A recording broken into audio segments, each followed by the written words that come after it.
Good evening mga idol, mga sukilalas, mga tangay. Ayan, mayroon tayong natanggap na sulat galing sa Meta platform. Ayan, ito siya. Ayan, nakikita ba? So, nabuksan ko na ito. So, ano na lang natin, papakita. So, bubuksan na natin. Ayan.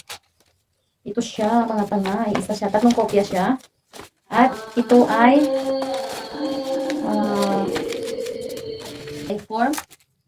Ayan, form 1042S. Ano kaya nilalaman nito? Ito ay isang foreign person US source income subject to withholding. So kahit kunti lang yung ating kinita kay Meta, mayroon tayong marireceive na ganito.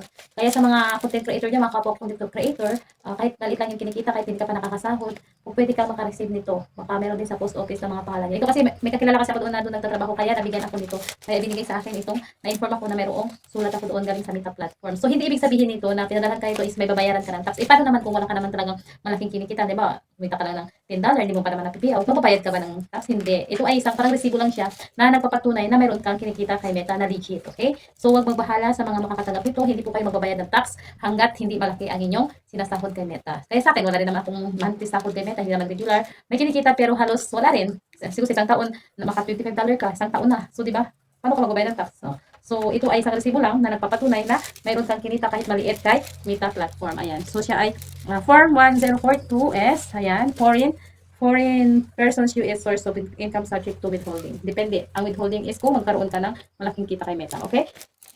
Kaya kung kayo makatanggap ito, huwag po kayong kabahan. Okay? Salamat. Bye!